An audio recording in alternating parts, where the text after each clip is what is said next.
क्योंकि हिंदू बनना कोई जबरदस्ती नहीं है। जैसे मैं कहता हूँ हर मन से मैं हिंदू नहीं हूँ, मैं शिवराज यादव हूँ और इंसान हूँ, मैं हिंदू नहीं। हमारे साथ इस वक्त हैं कपिल देव अग्रवाल जी, उत्तर प्रदेश के मंत्री।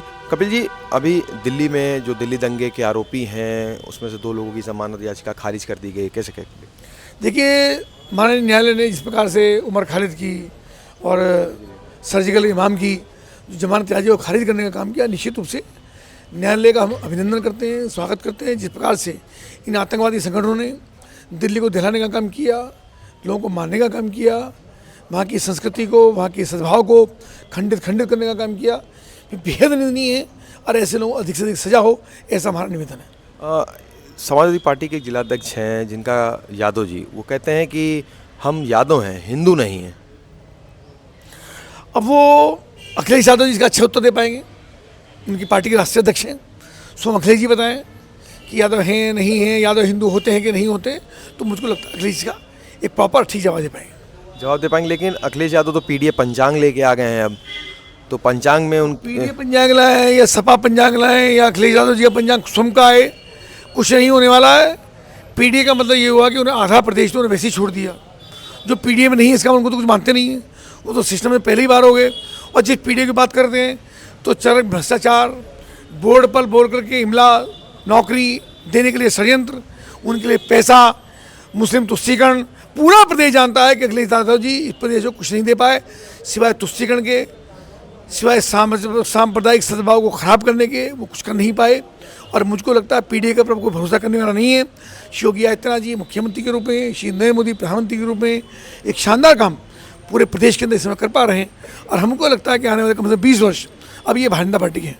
पीडीए में लेकिन बार बार वो बदलाव करते रहते हैं, कभी ए से अल्पसंख्यक, कभी अगड़ा। पता है, उनका एजेंडा नहीं है, उनके बहकाए में कोई आने वाला नहीं है। कुछ भी बोले, कितना भी झूठ बोले, कितना भी लोगों को बहकाएं। जब व्यक्ति को कहानी सुना कि वो एक दादी थी, एक राजा था, एक रानी थी, दोनों मर गए, कम कहानी थी, इस प्रकार ये कहानियाँ लोग सुनाते रहते हैं। अब उनकी कहानी में, झूठी कहानी में आने वाला नहीं है। एक सवाल है, कांग्रेस पार्टी के पांडे जी हैं, अविनाश पांडे जी, उनका कहना है कि सपा को लेकर कुछ कहीं ना कहीं दूरी दिख रही है 2027 में। हाँ, तो दूरी तो दिखेगी।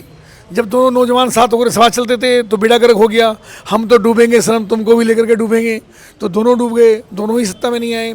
श्री राहुल गांधी जहाँ जाते हैं सबके नैया डुबो देते हैं। अभी अखिलेश यादव जी बिहार के बहुत सारी सभाएं की तो तेजस्वी यादव की नैया डुबोने का काम किया।